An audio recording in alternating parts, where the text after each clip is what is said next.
10 seconds remaining. 5 seconds remaining. Radiant team ban.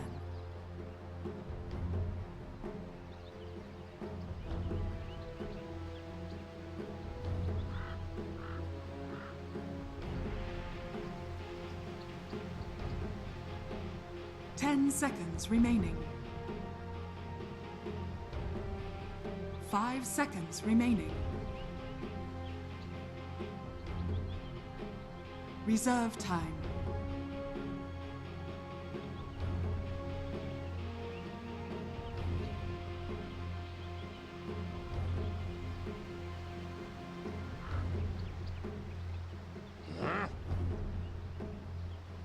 Dire team ban. Radiant team ban.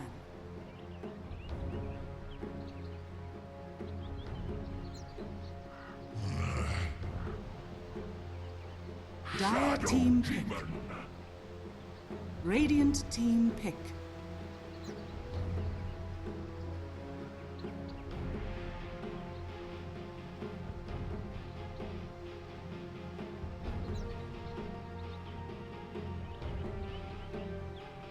Seconds remaining. Hello and welcome, ladies and gentlemen, to Beyond the Summer presentation of the Boston Major Southeast Asian Qualifier Group Stage, where we've got WarriorsGaming.Unity going up against the Mongolz here in a best of one. These two teams matching up here about halfway through day 2, and it's a very consequential point for WG in particular. If you look at the standings for Mongolz, not so hot. It's going to be 1-5 and essentially mathematically eliminated from the potential playoffs, 4th place, but WG on the other hand are one of those teams that absolutely could be in, and now we have about 6 teams that are in potential contention, 5 that are very likely to be at least looking at tiebreakers here. So WG definitely need the win here, and Mongolz not the toughest opponent, but each win counts for the same value, so they're going to be putting everything they have into this game here.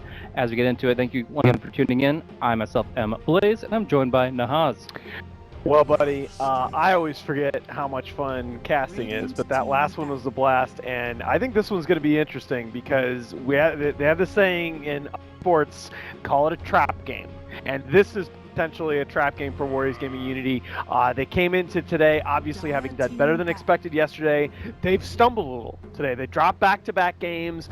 They're in that sort of mess of middle teams now with 3 losses, need to avoid taking that 4th loss, and it would be very, very easy for a young team to have a letdown against this Mongol squad.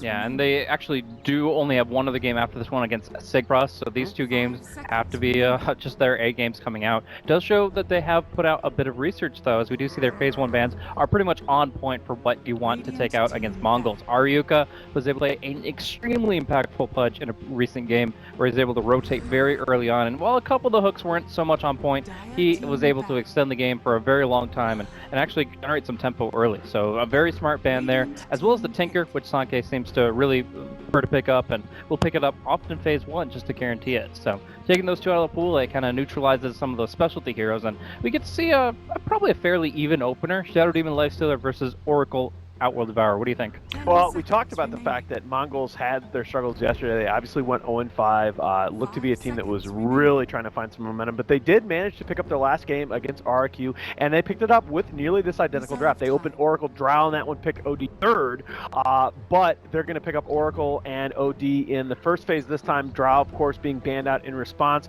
showing more of that preparation by Warriors Gaming that you were talking about here. What do you look for out of Mongolz now? Something you gotta be able to address this Lifestealer, and a lot of the counters that you'd ordinarily see are off the table.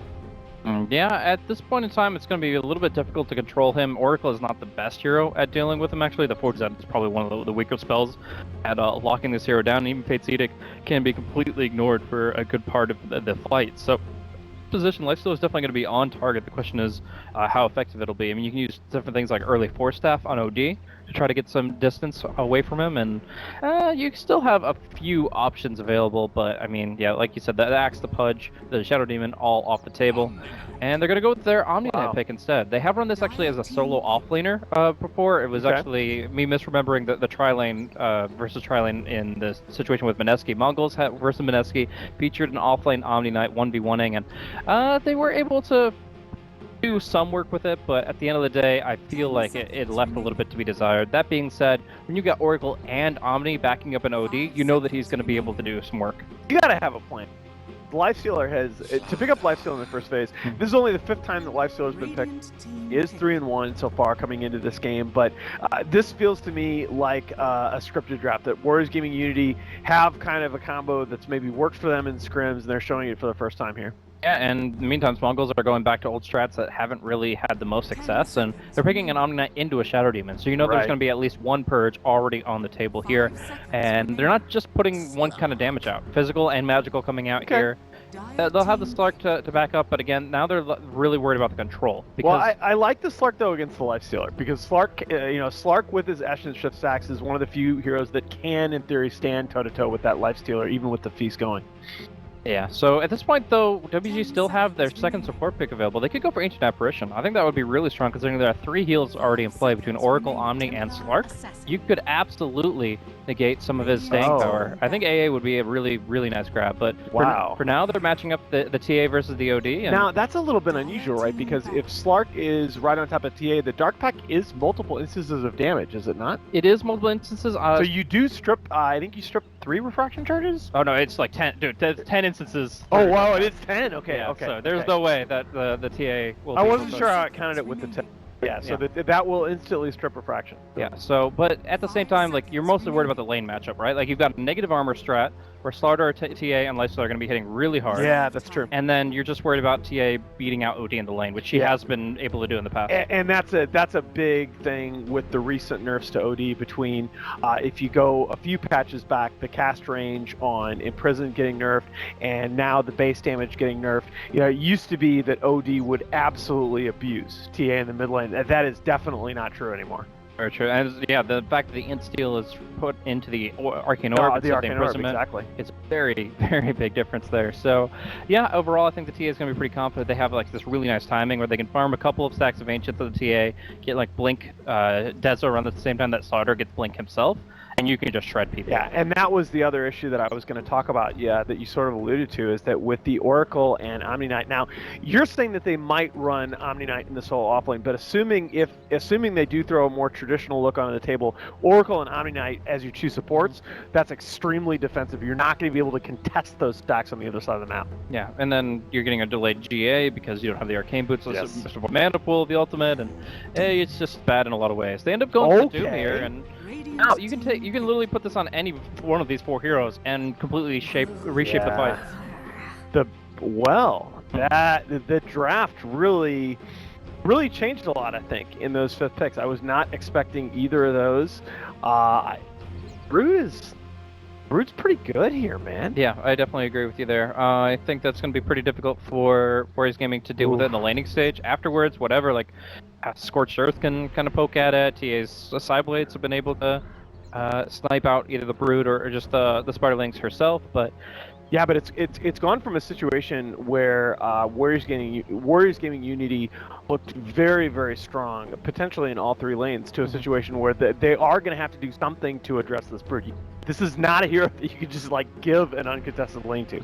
And that's going to be pretty difficult. I mean, there is going to be always some kill potential here because you can the detection with the disruption, and then as long as you get 1 instance of damage so she can't climb the trees, you're going to be able to slow her down and probably kill her off. So it comes down, I think, to the early detection game, because when the Spiderlings start rolling, there's really not an answer. Really looking forward though to seeing Ajit on that TA. He's been great for them today. In spite of the 2 losses, he had an absolute all-time performance on Morphling, nearly carried the game by himself. He had a very strong performance on Storm Spirit. Unfortunately, made a pretty critical late game error, but he's played some really good Dota today. So Masquerade's already going to TP up and get out an Observer Ward that's not going to be able to be de-warded. There's no way they can afford sentries in that part of the map. So this gives Masquerade some good intel as far as what he actually has to be worried about. But there's going to be a smoke coming through. We'll see what they can accomplish with it. I mean, they've got some boots, they've got some dust, they've got that disruption. It looks like they really want to find that first blood, but at least for right now, they're moving together, and the Masquerade's just peeling back for the creep block. So it looks like it's not going to be too much working out for them, and it's going to be the warding early on for Mongolz. I mean, Masquerade, or Proxy rather, able to put up an observe ward near the Roche pit. This is very odd warding at the beginning for WG, and by that I mean they haven't warded at all. They have made their smoke movements here, but they didn't do any TP warding, and this is not common for your current meta. Yeah, the both of these ward locations are the Roche Spire ward as an open is a little bit unusual, for sure. So you see This the top Radiant ward location I've seen before, but yeah, no Dire wards at all. The battle Yeah, begins. the big thing is that they're not. Neither one is going to get dewarded, and Dire they're going to place theirs after the creep spawns, so it's much more likely they'll be scouted out. Yeah, they already know about this one, so if he really wants to, he could absolutely just eat one for free, and then get that pays for itself. I mean, oh boy, this is okay. I'm not going to read anything into it, but you really do worry with a team like Warriors Gaming that opened, wasn't necessarily expected to do great, had to come through the open qualifiers, although they are a team that's had a presence in this region for some time. You worry about how they're going to respond after the 2 consecutive losses today. Already a Sentry Ward placed in the tree, so it's hard for the Broodmother to get line of sight on it, but she might just be able to play away from it. No, it seems that she's not aware of it, at least for now. When X Nova opens, that's going to be the key. There is going to be a Centaur Stomp to follow the disruption, but that alone is not going to be nearly enough damage. All right, so that's kind of the solution apparently to dealing with the Brood. You can have this Doom that spends a lot of time in his jungle, but is able to rotate over and at least threaten the Broodmother's laning stage. Doesn't look like the Brood is gonna be able to get to that sentry in the trees too easily. Yeah, and of course he has to know about it first. So 2 sentries in the tree line means that it's going to be him just kind of having to play it back here. In the end, he's still going to get his soul ring just naturally over time, thanks to the fact they started with the soul ring, and he's getting just gold per second. He needs to be awfully careful here. There's no real kill potential until the lifesteal is willing to close the distance, right? Like, you can disrupt him, and then it's like, where is that follow-through? That's War Stomp, Doom running and running to try to close the distance. Yeah. If the Doom is away, the Brood can play. The Lifestealer hasn't spent his... So, yet. There's the dust. Is it going to be enough? We see the War Stomp following through, and there's going to be the open wounds on top of it. So it looks like Masquerade is going to be going down for that first blood, and it's all about the follow-up, which they are able to find here. Yeah, that's what I meant. I thought that the Lifestealer had plenty if he's willing to use that open wounds. Man, that's... Yeah, but he didn't have boots before, so being able to just kind of casually waltz up to the side shop and follow up on that, very, very nice. Yeah, that really is a discouraging start for Mongolz. You know, that last pick that you thought maybe you generated an advantage at the very end of the draft ends up giving away that first kill. And again, it's not that huge a deal, but... It's not over yet, man. I feel like Broodmother can still be a very big factor because already, like you said, this last pick was very favorable for them, draft-wise. Yes. And he just got the Sentry Ward control back over. Like, he got the entire eastern part of this lane available to him until maybe more Sentry Wards come out. Of course, there's still the dust, but like...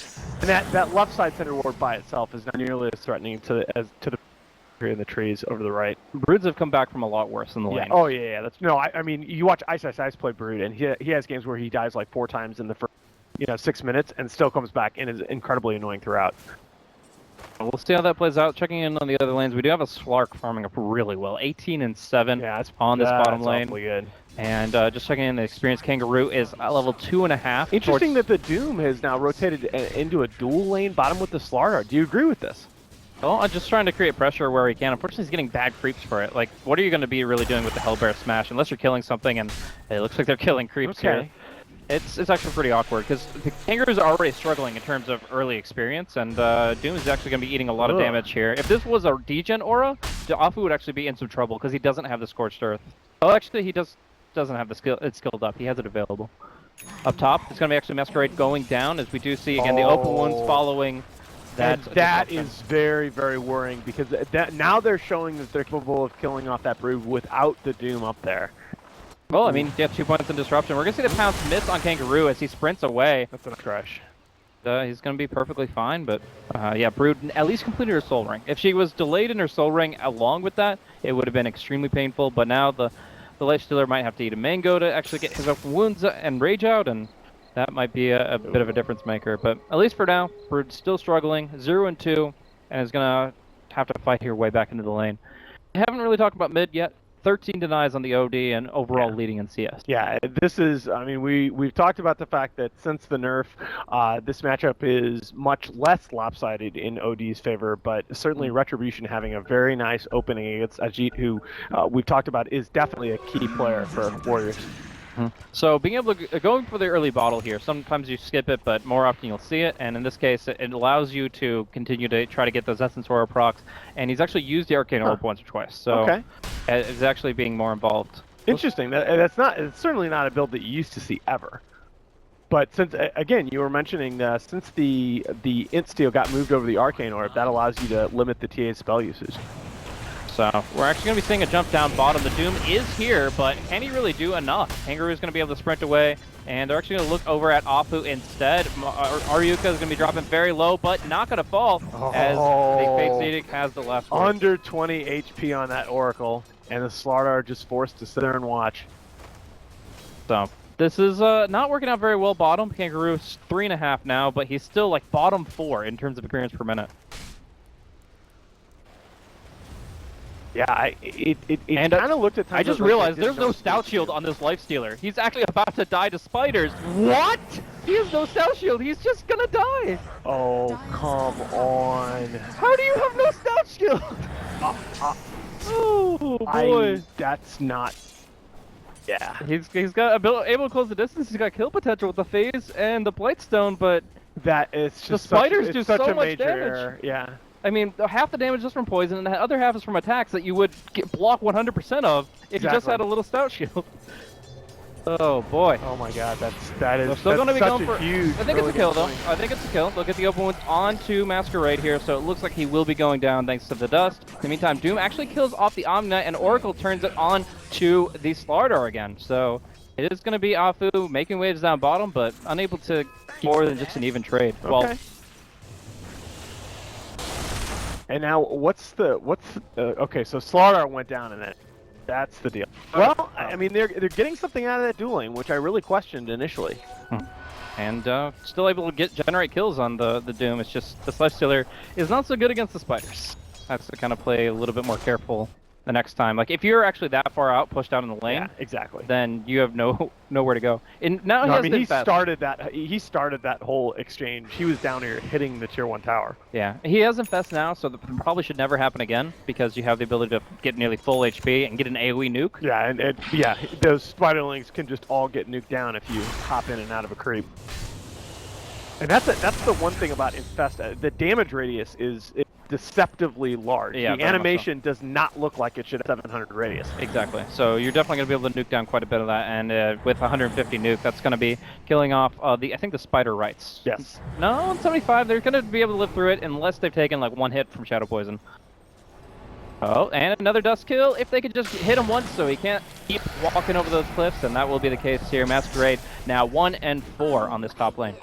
X-Nova might be the return. He didn't fear. He actually just keep it up the top lane. But Infest, there's the Infest usage. Clears them all out. So Broodmother having a really tough time top. In the meantime, a nice little exchange down bottom allowed Omni Knight to actually kill off 3 hard creeps that the Doom and the Slardar almost stole from the Mongol side. Yeah, but Warriors Gaming, after a little bit of a questionable play on Nana's Lifestealer, really having righted the ship, getting kills in both of the side lanes. The mid, if you notice, has really shifted back into DA's favor.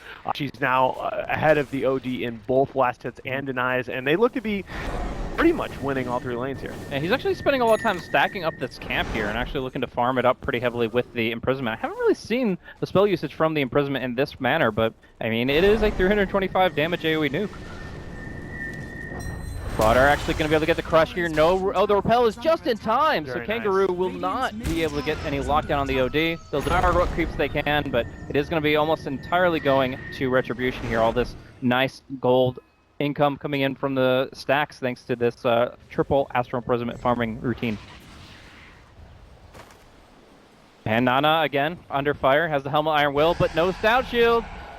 Oh my God! Is he just dead again? If he gets more, there's more webs, still more webs. Nana, oh my God!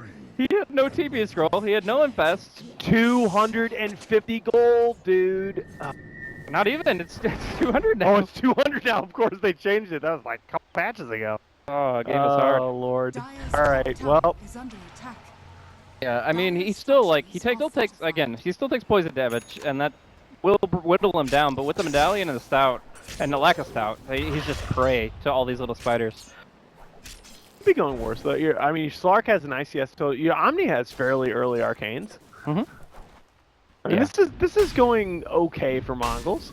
Yeah, it's definitely not a And one-sided. the 2 kills on the lifesteal are just they're massive, man. Yeah, it's actually a game changer for the brother. If she didn't have those, then Yeah, then- Masquerade is like jungling right now. Exactly. Exactly. So be careful not to feed all these spiders to the field though, with the poison starting to roll out further. Radiant's In the middle meantime, tower down bottom, it's actually going to be a jump. The Fortune's End is actually Nice trying setup, not... nice setup. Is that a good bait? Is it going to be a Oh, he got him! 1 for 1, and now going on to Ariuka. It's going to be the repel after the purification to keep him, but just the surprise factor of the infest. And meanwhile, up top, Broodmother, caught out by the Doom, is still under Dust of Appearance and getting purged up by that Devoured Creep. Isn't going to be enough damage, though, as the dust starts to wear off, and Afu's got nothing left in the tank. Meanwhile, the spiders are able to kill off the Shadow Demon, and now make their approach to Afu, who has the team safety. tower is under attack. Yeah, unfortunately, I mean, 3-second cooldown on that purge, but 120 mana and Doom's mana pool, not so good. So, Nana using the Infest to gank is actually meaning that they don't really have any spells that deal with these spiders. Dire's top Scorched tower Earth and the Shadow Poison is clearly not Yeah, enough. but still, that is absolutely worth the kill on the Slark at that point. It is, but at the same time, this makes Masquerade very happy. Hand of Midas actually going to be coming out on this Broodmother at, like I said, you can't shut this hero down and counter out, especially when you're feeding her lifestealer kills. Is that the build here? Midas? Yeah, it's a very common pickup. Ice Yeah. used to love it. Oh, I know. I know the drill. I'm talking about it in this game, though. Well, as this concludes, we do see Slaughter finishing off the Broodmother, and at this point, Hand of Midas is a really good way to come back. He doesn't need the boots. The only alternative would be like Necronomicon, I think. Yeah. That's what I thought. I was expecting that this brood was going to be focusing on just generating map pressure and pushing, but Midas is fine. It's not like you can really punish her at this point. I would say that she's always going to be putting out pressure either way, whichever item she builds. And that's true. yeah, at this point, you don't really. You're worried about the mid game. You're not worried about the late game. So if you can invest more in that late game and get there faster, then more power to you. Radiant's bottom tower is under Reach and attack. room for OD. Redison's got to be pretty happy here. He's not doing too hot in the net worth, about 600 off of his Nemesis in the TA. But she hasn't really tapped into Ancients yet either. So I think I saw her farming 1 double stack, but that's not much to speak of. Meantime, Slark. Or Midas 2. What do you think about that? Double. No. Yeah. No. I think 1 Midas is probably okay. I think Another double kill, Midas is awful. and is about to delay the second Midas again here as the amp damage stays. They're going to purge it off. He's going to try to lifesteal fight it out, and it's actually going to be his own death. Yeah. He had gotten away from the Sentry Ward radius here. Of course, it's hard to tell where Yeah. it's at. He doesn't know exactly the ward location, but still. He could have actually stopped his hacking when the amp damage left him. But all the same, the TA doing her ancient stack over here. It's only a double stack, I believe, so not huge in terms of rolled income. OD is going to come over and contest it. Just drop the BM in prison. Okay. more of a nuisance than anything else. But yeah, now we see that Retribution are kind of still in a good position to kind of reinforce themselves in the long term. Like, they got this Midas. He's still going to be able to pick up like probably. Do you go Shadowblade now? Do you go Echo Seer? What do you think? If you already invested in this Midas, you're having issues with mobility, but you already have some Invis on your team. I think if you're gonna go Midas anyway, that you need some item to be able to fight. I mean, Warriors Gaming aren't just gonna stack with this kind of a lineup. Not gonna get the ultimate out on Omni Knight just yet. Gonna put it out on Zark instead. Nice little purge creep is gonna help keep Proxy in range, but in the end, it's a 3v2, a 4v2, and Afu casting his ultimate and being the casualty is not how they intended that exchange to go. I mean, the thing about Slark, right, is that Echo Saber first gives you a fair amount of farming potential and utility, so that the Midas is not essential. It's Midas on Slark still isn't bad, but I feel like at this point, in this meta, you just can't be a carry and not ready to fight by 15-16 minutes. And then you're gonna get give up another kill to the Broodmother, but you get the kill in return. Kangaroo was having such a bad lane before Doom showed up, and now he's suddenly about to have a Blink Dagger at 14 minutes. I really, so good. I didn't necessarily like that duel on the double melee dual lane bottom against the tri lane, but they made it work. They might actually be able to make something happen here on the mid lane as well as this TA comes out. No Fortune's End. And she's got the early Yasha too. For a little bit of extra move speed. So, Slark and Omni playing games down bottom, actually connects with the pounce here onto the Doom. Disruption's going to try to turn it, but they need some TP support here if they're going to do anything to Sanke. They Demonic Purge him, but he gets the repel immediately after, finishes off the tower, and trades a few hits. TA coming in with the flank. It's going to be a Psyblade proc! He uses Shadow Dance and gets Psybladed on. How did they saw me? Oh, just the marksman there. Finds out Proxy in the tree line 2 for a double for WG. Yeah, that's you know, I hate to say it, but that's where you get punished for the Midas. I mean, to an extent, lack of treads even. Like he's still 2,400 gold and he hasn't spent it. That is essentially 4,500 gold that is worthless right now. That's Tread's Echo Saber. That's Tread, almost Tread's Shadowblade. For the same net 4,500 net worth that is just floating right now. Right. What in the world is going on with this Slark? I mean, if you're picking Slark and you're not going to be ready to fight till after 20 minutes, pick a different hero. Well, at least they haven't had their towers pressured. Like and your TA, this is the contrast, right? TA's got Blink Yasha, man. She's ready to go. It's not going. The thing is, if they don't actually take initiative and WG don't start taking the map, then they're not really leveraging the item advantage that they have. Oh, there's the Shadow Blade. I don't think you can afford to go Echo Saber after the Midas. Okay. So we have now Kangaroo caught out with an infested Lifestealer. Still, that's going to be the death of the Slardar in exchange for the OD. That's Nana good trade. Gonna be able to sneak himself away. Assuming Nana gets out, that's still a fine trade. You get the OD. Yeah, Slardar's in a fine position this game already, so getting the OD down is a nice big win for Lifestealer, who's going to continue to build himself up. Who goes Dezo here? I guess the Lifestealer does, while the TA gets the skip. He's already got the Blight. Yeah, he's got the Blight Zone, but that's not so big a deal. Yeah, it's not. Actually would be just fine seeing the Decimal TA and seeing Lifestealer build S and Y, just go full race car. But they'll probably go Decimal. So 10 to 12 your kill score here. Game is pretty break even. The experience favoring WG.Unity right now. But the top tier 1 going to be pressured out by the Brood, cleaned up pretty easy, and you better believe he's going to make his way towards the tier 2 next. So they got the Midases, they've got the long term. I really do feel like WG have to actually do something. They're going to make their way towards Roche, and with the amp damage, it looks like it's going to be pretty easy picking. I don't think... 3 Midases! Yeah, I don't think that this typical triple Midas situation where it's so critical to punish, because these heroes are getting Midases, but then they're dying.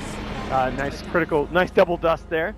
I mean, you know, under ordinary circumstances, be a huge clock on Warriors Gaming to punish those 2 Midases on the other side. There is some sense of urgency here, but as long as you're continuing to get kills on those heroes. So you think the comeback mechanic is just too strong for this kind of a strat to work? It's not necessarily just the comeback mechanic. It's that you need those heroes that get Midases. It's the same thing when you get a Battle Fury. A Battle Fury is only as good as your ability to stay on the map and farm and continue just accumulating that gold. But even if you're under pressure, as long as you get Midas out on cooldown, you're always moving forward. So there's and this is by the way where this Warriors Gaming lineup is just so terrifying. You got Deso Armwood on the Lifestealer, you got Blink Yasha. Don't buy Deso TA. Your team already has one. Doom actually going to go on the OD, who gets purged, so very nice usage there. The False Promise will keep him up and kicking, and there's going to be an Omni getting a double Purify on that False Promise. They're going to try to keep him up and kicking. The Guardian Angel not going to be enough to keep him alive. Doom making the most of this Satyr Trickster's Purge and just running through the opposition. You got to recognize the lineup that you're up against. You know, TA and Lifestealer are mid-game monsters as it is, and when you pair them with the amp damage from Slardar and the control of the Shadow Demon, you know you're going to be facing up against huge kind of skirmish and damage potential. Now, this will go a long way to closing some of that gap if they can get the Slardar, and they cannot. Very close, but you're going to see no opportunity to go for the spawn spiderlings, and that is going to be Ah. a slaughter sneaking away. I love this little pickoff play. They're putting pressure on the top lane, they're breaking the tier 2, and they're looking for these little ganks, but in the end, they're not. Those ganks aren't working, with Shadow Demon TPing away and Slaughter narrowly escaping death. Please, TA, have pity on an old man and don't build the It's second death double on the same team. Desolator. We got this, boys. Negative armor no matter what. My efficiency, please.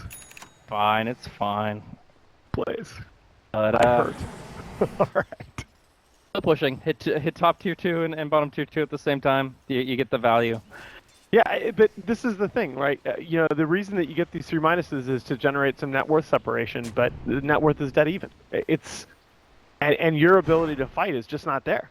The only way that I can still see these items retaining their value is if they can just continue to extend the game. The Broodmother can always keep that top lane pushed out, and this game just goes and goes and goes. You're going to be seeing 6 out of Slark and OD, and they're going to be very happy about it. But yeah, the problem is the mid-game team fighting is not favoring them, where Omniknight usually offsets WG.Unity's advantage. Exactly. This Doom is just trumping it, because he's spamming out this 3-second cooldown purge, goes through Repel, and is going to be able to take off everything that Omniknight brings. Yeah, and he just builds he's got the Shadow Blade too, so that he can get into the fight and get in that position to just make sure that the Omni's not able to use his spells effectively at all.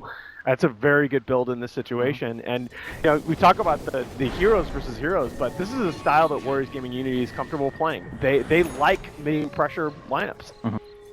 Baffles me that when Doom versus Omni was an actual matchup that we saw with relative consistency and metas past, that it took so long for Dooms to realize that Satyr Trickster had this overpowered purge that could just counter out half the hero. It is 120 mana, but yeah.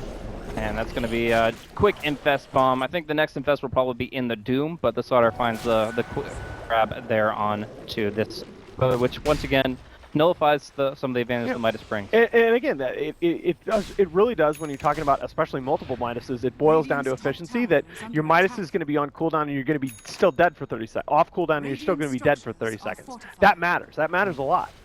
However, you do get the advantage of reliable gold, which means that's true. You don't lose that when you die, but still, as long as you manage your money properly, you can only spend your unreliable gold, and therefore, again, always be progressing towards at least something. But right now, it's a Medallion Yasha build, probably towards a Manta style, which seems to me to be like a non-hero, even 35 minutes in the game. What does a Manta Broodmother do other than hit towers? That's actually, well, I don't know. Are we sure it's going to be a Manta? I mean, it could be SNY. We have seen that in the past. Manta's a little bit better against the amp damage, but I mean, it doesn't have to be. And you do need just a little bit of mana regen on the Brood. I mean, there's a reason that the Brood goes soaring, and that she used to Orchid first time used to be pretty standard. Well, there you go. This is how you get value out of the Deso, is that you have TA and Lifestealer in different lanes. Across the map, keep in action, but we're seeing a pretty Infest-heavy lifesteal. He hasn't been CSing too much. If we just go over at that, it's actually going to be the TA that's like 25 ahead of the lifestealer. Banana has gotten a lot of ganks under his belt as a result. So 6-2 and 5. See, Roche will take that Aegis back, and the playing field is fairly even across the board. I still, you look at the items though. The Basher is going to be complete up on the Lifestealer, and I mean WarriorsGaming.Unity, the mana style again on the TA, they are right where they want to be in terms of hitting that big mid-game power spike. And Mongolz is just nowhere near where they need to be to deal with it. This would be a huge fight if they can take it. It's already done. All right, double damage plus a quick Fate's Edict, and that is a dead Slardar. Yeah. Every time at this point you are in survival mode as Mongolz. A pickoff like that is so huge because it basically sets back another minute or two that Warriors Gaming can't apply the pressure that mid-game power spike brings. Yeah, we'll be fine here with the Rage TP, but the Spiders are pushing out the top lane, and they're all on the defense now as they lose that Slaughter just out of the smoke.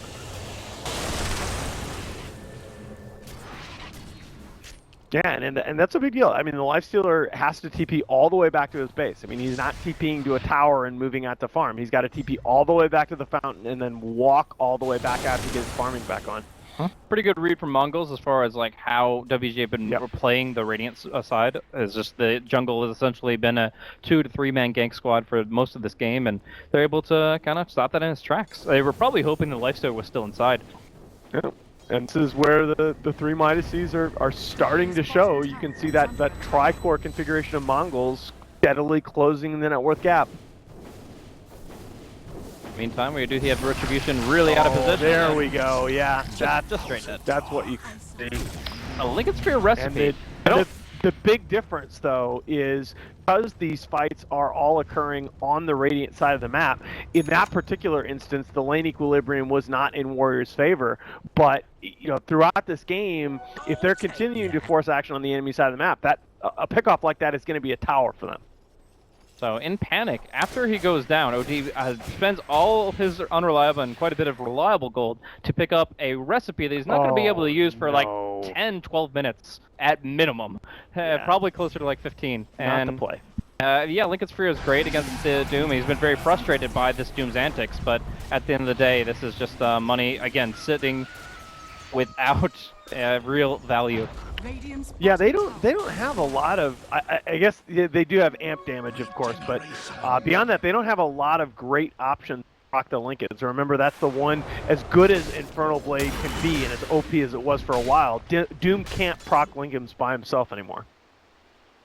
I guess he's got the purge on a short cooldown. So it's a short range. He has to close the distance first. Probably may even consider going for a Blink Dagger next. It's not unheard of in this kind of position. But yeah, you at the very least, if you go for the purge, you're to wait 3 seconds to take off repel, etc. So there's some limitations to it. In the end, still going to be WG.Unity in a pretty good position. But with the invest inside the Lifestealer, they really want to kill the Brood. Yeah, I'm not sure whether it's worth it to have Slardar and Lifestealer infested kind of running around hunting for this brood mother. Like if you have a clear target, you're fine because you're making a very consistent movement. You know you're going to get some value out of it, but when you're just kind of sniffing out the jungle, it's just a waste of time.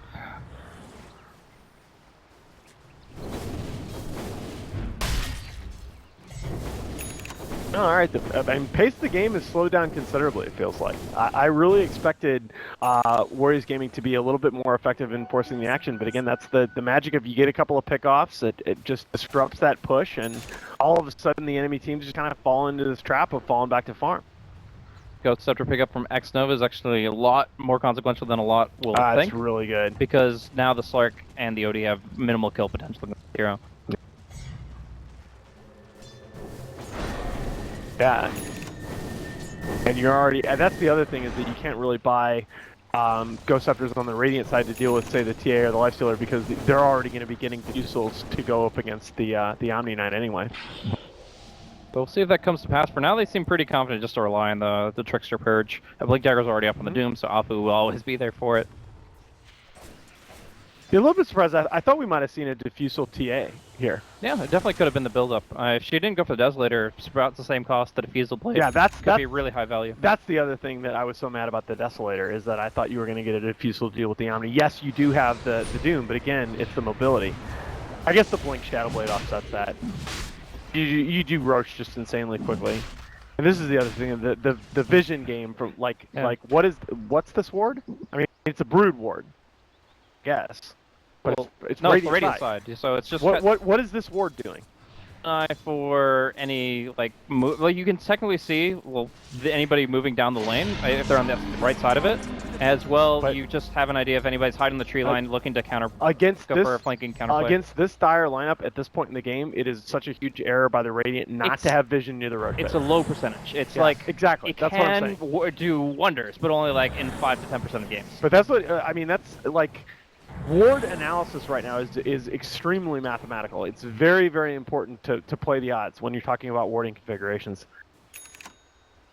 Oh, that's something. We'll have the data up on that and be able to. Been waiting for a lot of data now, Haas. Oh, where's my data stolen? Oh, you don't worry. It's coming, baby. We're gonna have some fun stuff.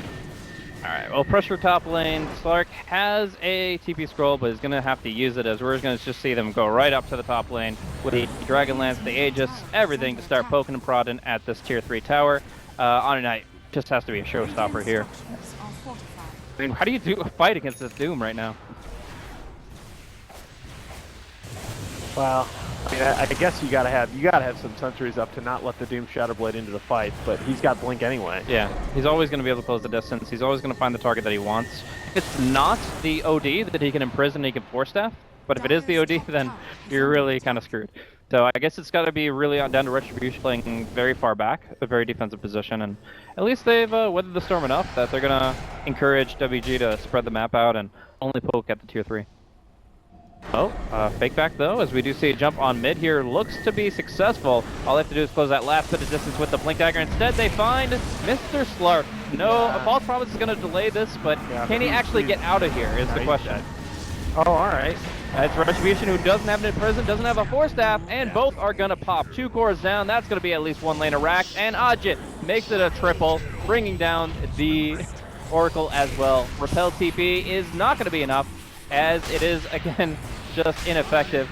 Gonna be caught out, gonna be disrupted, and gonna be losing that mid lane. Yeah, that was actually, and that's kind of a fun and utterly unique interaction that False Promise has with spells like Imprison and Yule's Scepter, that it does not matter if you are Yule's or Imprison when False Promise ends, and you would have died, you still die. Yeah.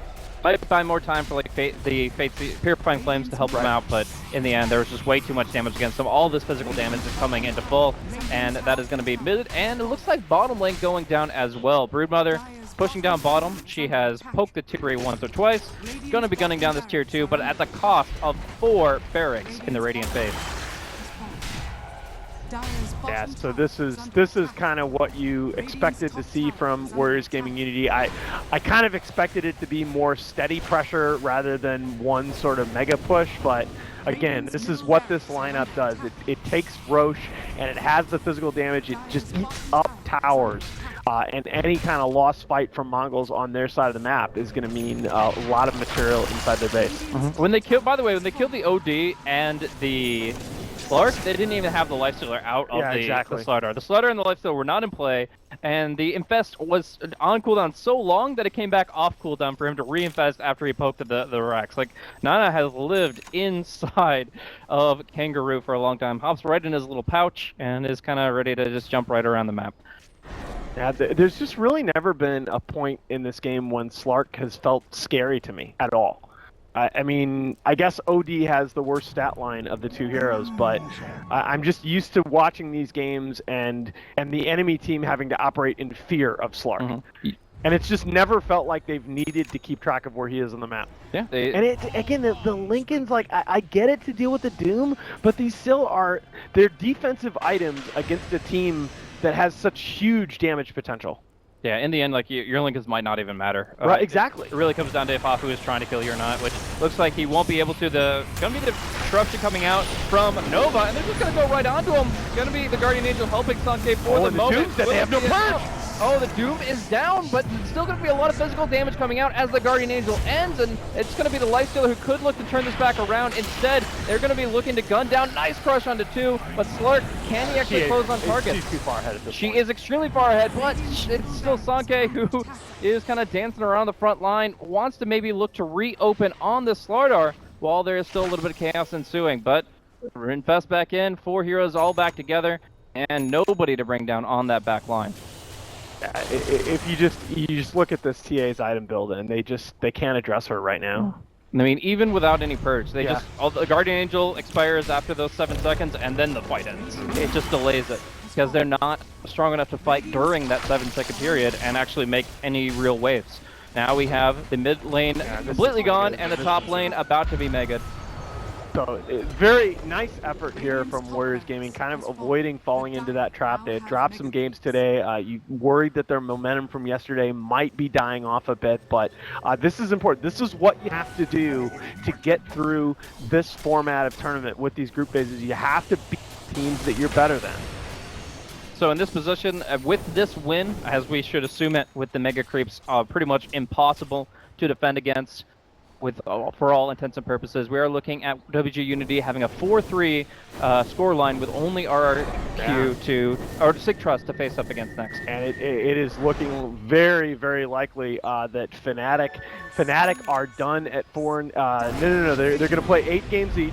So it is looking very, very likely that there will be some form of tiebreak between Fnatic, TNC, and Warriors Gaming Unity.